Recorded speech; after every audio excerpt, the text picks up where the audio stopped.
Good evening, gladiators. We who are about to play salute you. Well, it's a rainy night. Everyone's gone to bed and it's the perfect time to jump into some classic retro gaming. I'm continuing my series on the Ultima series of role-playing games tonight, and Quest for the Avatar is the next one, Ultima IV. And this is where things really start to morph into the Ultima that most people know and love. Ultima IV, which was made, I believe, in 1985, was a true revolution in terms of role-playing games, because it's the first game that tried something more than just kill Foozle the evil wizard or collect the magic orbs of Yonder or whatever nonsense it is. In this game, Richard Garriott, also known as Lord British, wanted the player to feel what it was like to be a hero and to understand the principles of heroism, truth, compassion, valor, justice, sacrifice. And he rationed that the average game was about, 100 hours of gameplay to get through an Ultima, which is quite significant. And so he had the players' minds for roughly 100 hours, and so he felt some kind of responsibility to try and impart some knowledge and wisdom and make the players think about their actions rather than just progressing through the world, killing monsters and getting stronger. And it's a noble goal. I think to a certain extent he probably achieved that. By today's standards, it probably doesn't feel anywhere as nuanced as it did back then, but certainly a game that won a lot of acclaim. And without further ado, shall we just get into it? Now, I never actually played Ultima IV, but my great friend Greg Bernard Wee, who was the inspiration for Sir Belgrave in Swords and Sandals, had this on his Apple II, and he had the posters up on his wall for this and Ultima V. And I remember staring at the picture of this hero with this big staff over a lake, and the text had this golden, this silvery writing, Ultima IV, like that. And I remember thinking, that's an adventure I want to play. And so we fired it up one day, and I'd watch him play for hours, and it was a game unlike any I'd seen before. Here we are, looking at the title screen, Ultima IV. Now, I believe, I can't be sure, but this may be the EGA remake, because I know that Ultima 1, 2, and 3 only had 4 colors in the originals. In the last video I made, Ultima 3 and Ultima 2 were only done in CGA with the 4 colors.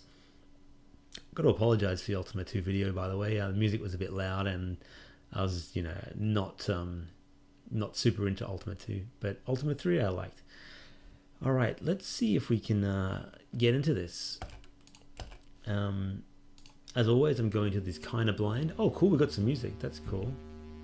Oh, that's some serious... that doesn't sound good. Return to the view. See if that lets us... Oh, okay. So I'm using an emulator, a DOSBox emulator, to run these old games. So sometimes things can go a little wrong, but hopefully this one works. Let's try again. Okay, cool. It would be cool if we had music in this game, because the Ultima music is quite evocative and memorable, especially the Stones theme, which I love. So let's journey onward. No party formed. Tragic. So I'll probably restart the game. Lord British presents and Origin Systems. By this time, Origin had been around for a number of years, maybe 3 or 4 years, when Ultima 4 came out, and they were going from strength to strength. Origin would, of course, go on to publish the Wing Commander games as well, which are beloved by many. I like these cool title screens that show you a bit of gameplay. There's some heroes and a ship and a dragon and that kind of thing. It lets you know what you're getting in for. So let's initiate a new game then. By what name shalt thou be known as in this world? Let's go with the Chaos. Yeah, my evil hero from Sword and Sandals. Art thou male? Male. The day is warm, yet there is a cooling breeze. The latest in a series of personal crises seems insurmountable. You are being pulled apart in all directions. Yet this afternoon walk in the countryside slowly brings relaxation to your hurried mind. The soul and strain of modern high-tech living begins to wash off in layers. That willow tree near the stream looks comfortable and inviting. Now, I believe Ultima IV starts off on Earth, and what you see, this circle of stones, is a moon gate, because the Ultima series for a little while was in Earth and in these fantasy continents like Sosaria and, of course, Britannia, where this new one is set. The buzz of dragonflies and the whisper of the willow's swaying branches bring a deep peace. Searching inwards for tranquility and happiness, you close your eyes. A high-pitched cascading sound like crystal wind chimes impinges on your floating awareness. As you open your eyes, you see a shimmering blueness rise from the ground. The sound seems to be emanating from this glowing portal. That's a moon gate. It is difficult to look at the blueness. Light seems to bend and distort around it. While the sound waves become so intense, they appear to become visible. Oh, what's going on? The portal hangs there for a moment. Then, with the rush of an imploding vacuum, it sinks into the ground. Something remains suspended in midair for a moment before falling to earth with a heavy thud. Somewhat shaken by this vision, you rise to your feet to investigate. A crude circle of stone surrounds the spot where the portal appeared. There is something glinting in the grass. You pick up an amulet shaped like a cross with a loop at the top. It's an Ankh amulet. Cool. So, yeah, alright. So, yeah, this game came with a cloth map and a little stone. And the future ones, Ultima 5 and 6, certainly did as well. And I believe even Ultima 7. One great thing about the Ultima games, at least the early ones, is the maps that they came with were really wonderful. I mentioned this in the last video, but they'd come with a little Ankh symbol like the Egyptian Ankh amulet of fertility, or a stone like a moonstone. We'll skip through this because I've had enough. Renaissance Fair. This is very evocative of Richard Garriott's own life, and he was a big Renaissance Fair junkie. And of course, many of the characters in the games were based on his friends from the Renaissance Fairs. So like Dupre was based on a man called Greg Dykes, who was a very honorable man, and he became Dupre the Knight, Paladin / Knight. Yolo the Bard was his friend David Watson, and his wife Yolo, and I think Yana maybe, were the characters in the game. Of course, Shamino is based on Richard Garriott himself, and as is Lord British. So this is the first of the moral compass decisions that go into Ultima 4. So it's basically a sort of tarot deck thing where you're forced to choose between different virtues, and you know, there's no true right or wrong answer in many of these questions, and that's why they're so compelling. But based on the answers that you give, you have to your character will be decided for you. So if you choose a lot of honor and valor type things, you'll be more likely to be a fighter. But if you choose more compassion and spirituality, you might be like a priest. All right, consider this. In thy youth I pledged to marry thy sweetheart. Now art thou on a sacred quest in distant lands. So do we keep our vow? Do we get married, or honor the pledge, or follow the crusade? Let's follow the spiritual crusade. You can always get married later. Okay. All right. Sacrifice or humility. Elderly, wealthy, eccentric. End is near. Do I donate all our wealth to feed hundreds of starving children, or humbly live out their life, willing thy fortunately heirs? I don't think that's that humble. I mean, you could donate anonymously, really. Let's donate the money anyway. I've got a little baby, and I think that would be cool. Consider this. Some of these are quite cool. They're quite, they do make you think, you know.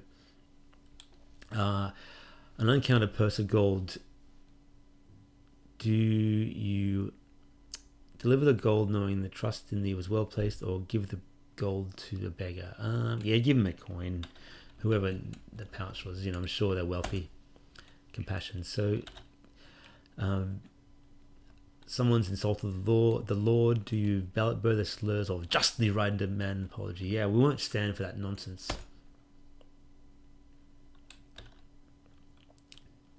Thou hast spent thy life in charitable and righteous work. Take over the tavern. I'm going to decline that, because anyone can run a tavern. Not everyone can be a noble hero. So they basically they whittle them down until you have to choose between the ones that you've favored, one or the other. So I'm actually going between compassion and justice now. I think I've got 2 more to go. After 20 years, thou hast found the slayer of thy best friends, the sole support for a young girl. Spare him in the name of compassion for the girl, or slay him in the name of justice. Oh, this is an interesting one. He who is without sin cast the first stone. I'm going to spare him in the name of compassion. Compassion and spirituality. It looks like I'm going towards the sort of more priestly characters. Oh, you've been taught to preserve all life as sacred. A man has fatally been stung by a venomous serpent, pleads for a merciful death. I think we should show compassion. I'm not a particularly religious person myself, so I think that sounds like a bit of a foolish thing to just, follow the spiritual belief, when someone is suffering so much like that. We'll show them compassion. So be it, the path is chosen. Your eyes spin, blah, blah, blah, and all of a sudden, we're in the game finally. Sorry, that took quite a while, but now we have the chaos. In Ultima 3, you could create your own party, but in Ultima 4, you actually have to search out and ask people to join you with the classic name, job, buy type thing. So we're wandering around. We've got some gold in our backpacks. The sprites look very similar to the sprites from the earlier versions of Ultima. But I read in a book, this book here, which I actually get much of my Ultima trivia from, the official book of Ultima from the 80s, I believe, maybe early 90s. Not a terrible read if you're a fan. There it is again. But in this book, they said that every new Ultima had its own engine that was rewritten from the ground up, which is kind of cool. So let's enter the town. Now we're in Britain, which of course is Britannia, the capital of Britannia. Now, let's hope you can talk to the guards. Talk this way, your interest. So this is the first Ultima that really allowed you to actually have proper conversations with guards, and they had to write a full-on conversation engine. So the classic, what is your name? I am a guard. Well, it's not your name, that's more your job. What's your job? I'm a guard, of course. Well, that's why I was wanting to know what your name was. I'm a guard. Well, your name is guard, and you're a guard. That is a wonderful coincidence, and it sounds like you're perfectly suited to be standing by a brick wall, guarding nothing. So my interest is buy. Jerk. I bet that guy's name is guard as well. Your interest, cheerful guard. Talk. What's your name? I'm a guard. Your interest, British. Can't help me. Lord British. Okay. Join me. Attack. Loser. Bye. So what I've learned is you really don't need to talk to the guards, because they're only going to say things like move along, or I'm a guard, my name is guard. I'm a person and my name is Anakin. So this is the magic shop. These guys are not too well right now. I'll talk to one of them. So they're lying prostrate in the ground, injured person. What's your name? I'm Sebastian. Hurt. One of the problems with these early sort of text-based passing engines is that you really had a lot of guesswork, and it can be quite challenging to, eke out information from people. What's your job? Oh, no, a terrible secret. What's your secret? Mondane's influence has not left the world.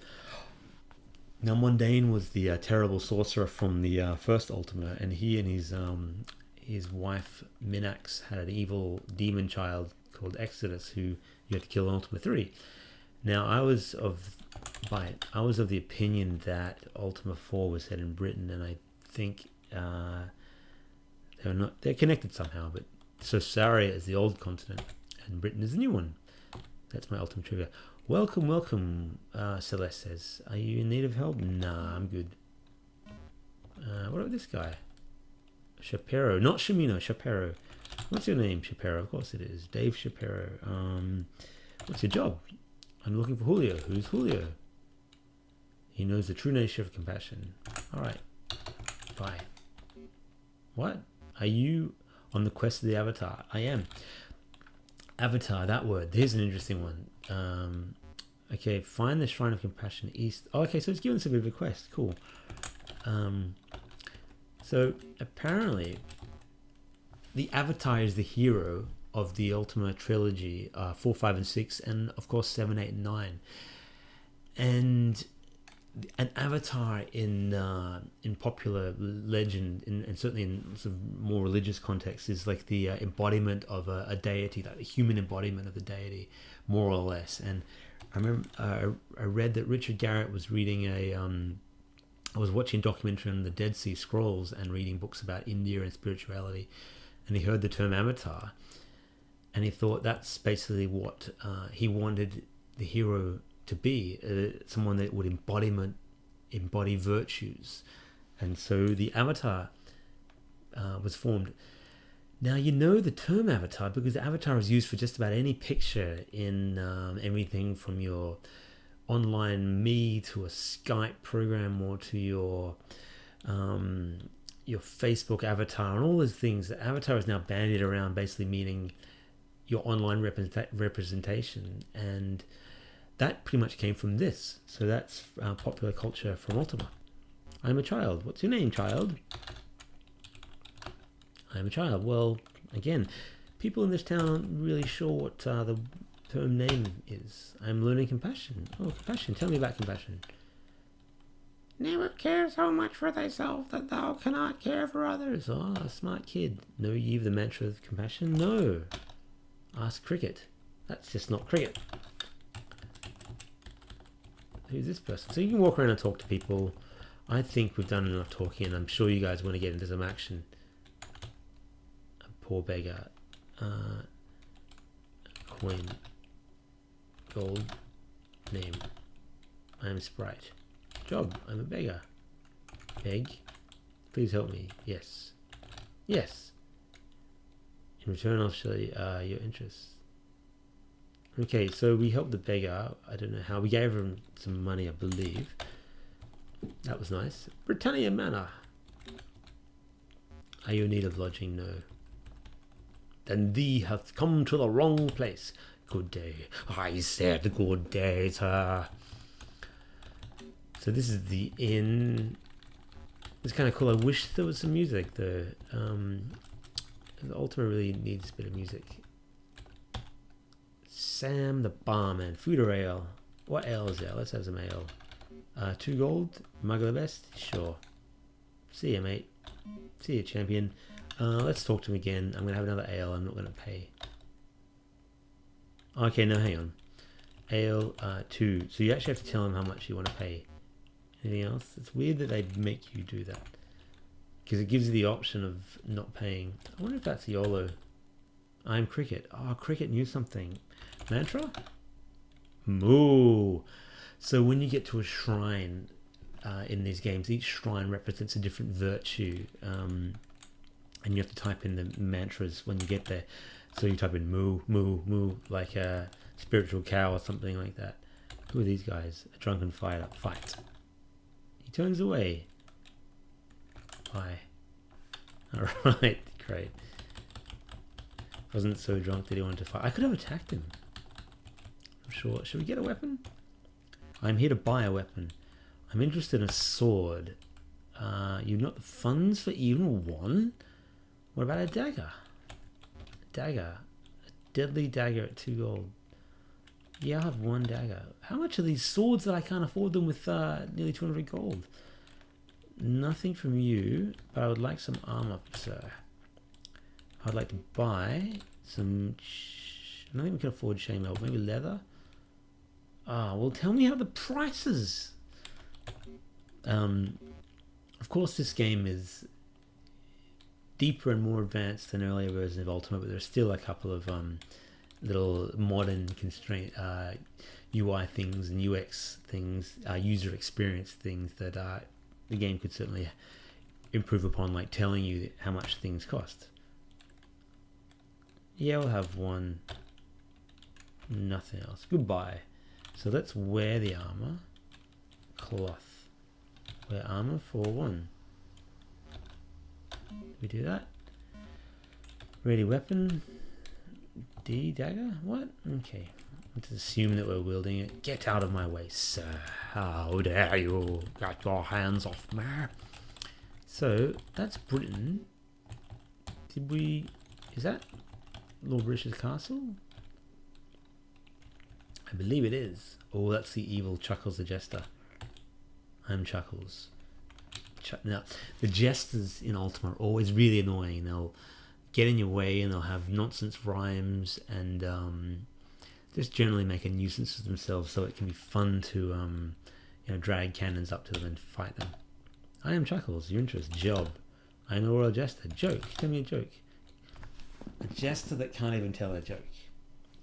What good are you then, sir? Buy. Attack. Attack. Oh yeah, we're fighting Chuckles. So it's just me and him.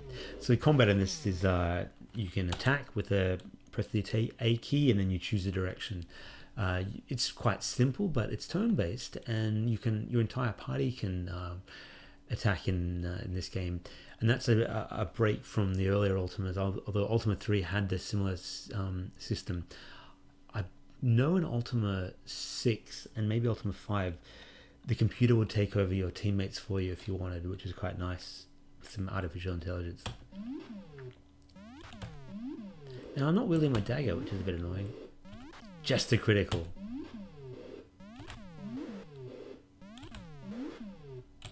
Come on, I've got him on the ropes. It'd be nice to know how much health just to fleas. Alright. So search. Nothing here. Pick up. How then? I want to get chest. Oh, it's got a trap. We've got some gold. Oh, but now the guards want to fight me. Hopefully, I can still reach Lord British, because the guards are howling at my door, screaming about vengeance like it's the joy of the Lord. A line from a great Joshua song. Open door. Well, why did I open the door? No, no, leave me alone. I was doing you guys a favor, man. So maybe I'm banned from Castle Britannia. That was hardly compassionate or spiritual, so I'm really, whatever that the tarot card lady said, I've done the opposite of. But I think it was an act of compassion to spare the world from the jester's malarkey. So we're now going to the forest, and we've been attacked by rogues. Attack. Attack this thing. I really need to find some companions because I'm really getting worked by these. Heavily wounded. Well, we are quite strong. We were able to take out 2 rogues without too much trouble. Get chest. Another one that's poisoned, but it's got some gold. Now I would really like to be able to wear my use my weapon. Okay, armor 1. Armor 1. Skin. What? Wear armor 2. Cloth? Wear armor leather? How do you do it? Well, that's beyond me. Ready weapon. Ready weapon for 1. We want a dagger. None left. Oh, we're poisoned. That's that horrible noise. Notice my hit points in the corner up here. Going down. It's been a rough run for a poor old Chaos. In the Swords and Sandals games, of course, Chaos is one of the villains. And so he's about to reach his just desserts, but someone is gaining on me. Who is that? Is that a goblin? What? It is an orc. Up to some orc mischief. Oh, Oh, it's going to come down the wire between the chaos and the orc. Killed. Alright. Grab the chest. We've got plenty of gold, but not a lot in the way to healing. And we're being chased by another scary orc. Oh, Chaos has died. Oh, that's very sad. All is dark. But wait. Waiting. Where am I? Oh, the suspense is killing me. Am I dead? Well, no, you're not dead because you're in an Ultima game, and no one ever truly dies in Ultima. Afterlife? I do like this this kind of little build up, at least the first time you see it. Hopefully it doesn't happen every time because that would get a little grating. I feel emotion. Lord British says, I have pulled thy spirit and some possessions from the void. Be more careful in the future. That's my Lord British voice, which sounds suspiciously like my Chaos voice. So I wonder if a Chuckles has come back to life. Well, there's 2 jesters? That cannot be. That cannot be. Jester twin. He's like a Hydra. You chop off one head, another returns. Let's chat to British. Waited a long time. New age of Britannia is upon us. Yeah, you can heal me, buddy. Gold. Give me gold. Cannot help me with that. Aid. Name. Job. Richard Garriott. Bye for now. Farewell, my friend. Who's that guy? Juliet. Sorry, that fine strapping lady there with the big shoulder pads. What's your name? Juliet. Of course it is Juliet. It is late. I must admit. What's your job? I can help thee. Help me. Seek ye to know. Yeah, I guess we do. Yeah, I do know that. New interest. Is not hanging around having another conversation. Thanks. Who's that bard? There's a lot of chat in this game, isn't there? Talk. Why won't you talk to me? Look. Locked. Let's explore the castle a bit. See if we can steal some things, which is always fun. Prison. Oh. Open the prison. See who's in here. What is that fiend? Can't get in there. Looks like a nasty creature there, doesn't he? Open, won't let me in there. Now this brings me to another story about Ultima, and I don't know if it was this version or a future one, but there was a point in the quest of the Avatar, or it might even be Ultima V, where you'd come across a dungeon and or a castle, and it was filled with children, and you could open the door, and the children would come out of this prison cell, and they would start attacking you. And then I believe that you basically could walk out of there, no harm, no foul, or you could actually attack the children. And this was a real moral dilemma, and it was totally left up to the player. It might have even been a secret room or something, so it had no bearing on the main story. But a lot of people didn't like this, and I guess with good reason, because it was shocking back then, and it's as it is now to do feature that in the game. Even games like Grand Theft Auto don't have children in them, and so a lot of people wrote letters, and Richard Garriott lost a few fans from this little Easter egg in the game. But at the end of the day, he said it's up to you what you do with this. He's not forcing you to do that. He's not putting the dagger in your hands. I guess that's, that's interesting. It's all about giving the player choices, isn't it? So I don't think these are children, but I don't know what they are, but they're doing some weird drumming thing. Let's chat to the jailer. I'm a guard. Oh, you're a guard too. Name, job. I guard the castle. Liege, serve Lord Bridge. Jail. Gale. Cell. These conversations are a little tedious because They give you bits of information, but you got to fish so hard for them. In future versions of Ultima, I know in Ultima 6, they're color-coded words with what the keywords were. So if someone said, you know, I work in the tavern might be highlighted with red, and you'd be able to type in tavern and find out more. But back here, it's just not quite intuitive enough. Oh, there's a kid. Hello. Talk. No response. Get out of my way. Kitchen. What's that? Use. Nope. Search. Look. So there's still no actual look command, is there? It's a bit weird. Talk to this person. I'm le chef. Le job. Oh, come on. Not that clever. Name is the chef. Job. I'm the chef. Murd. Bye. Au revoir. Or attack. No. Let's get out of here. I'm bored. Oh, actually, let's get on this ladder. Enter. Ladder. How do I go down? I've got my little key guide here because I've actually never played this before.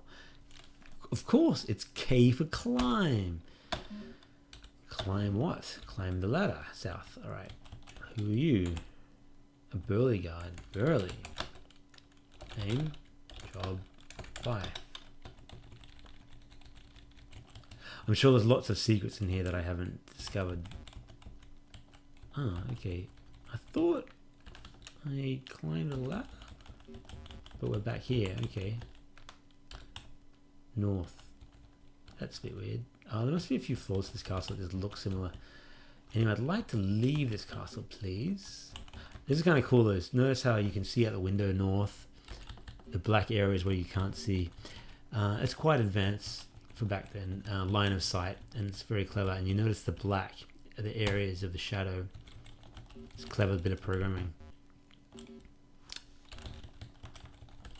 Prison. Been here. British.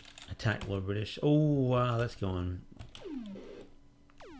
How long do you reckon we can survive against Lord British with our slingshot and our cloth armor, which we may or may not be wearing? Putting him a bit of a fight with this noble great lord. He's just toying with us. One-on-one combat isn't that much fun, I must admit. It's just pretty much attack. Can I cast a spell? Vast? No, I got no spells.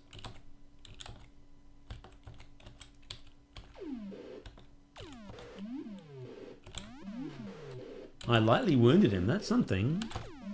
So British can bleed.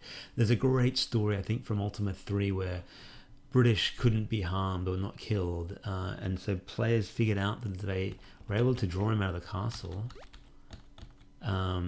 He's disappeared here, but in Ultima 3 he would follow you. You could draw him out of the castle and towards the ocean. If you got him next to a sea monster, the sea monster would throw fireballs at him and kill him. So there have been many great stories of Lord British being killed over the years, and he's put many safeguards in. But I'm going to tell you the Ultima Online story of Lord British getting killed in another video. Let's climb down again, because obviously we're on the wrong floor. But the guards won't leave me alone. Villains!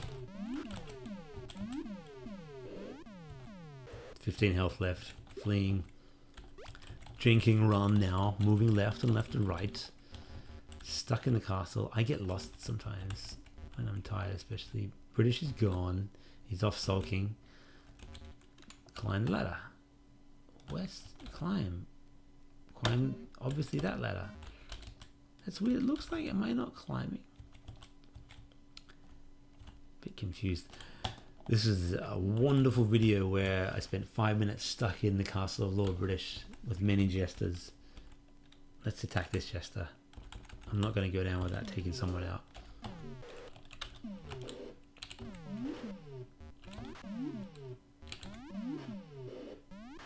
Chaos is killed. Finally, Chuckles the Jester got his revenge on us. All is dark. And it will remain dark because that's enough of Ultima 4. Now, I really didn't do the game true justice, because it is, from all reports, a phenomenal story and presents the player with all sorts of moral decisions that come back to bite you later. So, for example, apparently there is a blind woman just outside one of the towns, and she'll give you a hint or something like that if you put a coin in her in a jar, but you don't have to do it. And if you choose not to, she remembers, and then later it comes back to bite you, and she says, I knew that you weren't putting money in my jar. And so you lose some karma, and that's kind of cool. Ultima IV, that's it. It's certainly starting to become the Ultimas that I loved. And if I had seen this in 1985, I'm pretty sure I would have been hooked. I don't have as much patience as I used to for these kind of games, but you can see that it's a really cool world, and a lot of the lore is being built up. And with the addition of the deeper conversation system and the ability to have a party and a complicated spell system, there really is a lot to like about the quest of the Avatar. And it also introduces the Avatar, and the stories only get better and deeper from here. Join me next time as we play Ultima V, which is the Shadow Lords, I believe, and that's a wonderful game. And I really just can't wait to get to Ultima VI, because that's my favorite. For now, have a wonderful evening. Leave me a comment if you enjoyed this video, and as always, I do appreciate your subscriptions, just subscribing, and your likes. And bear with me. Once we get through the Ultima series, we'll be tackling all sorts of interesting games, including some more of my own Swords and Sandals games and others. All right, bye for now.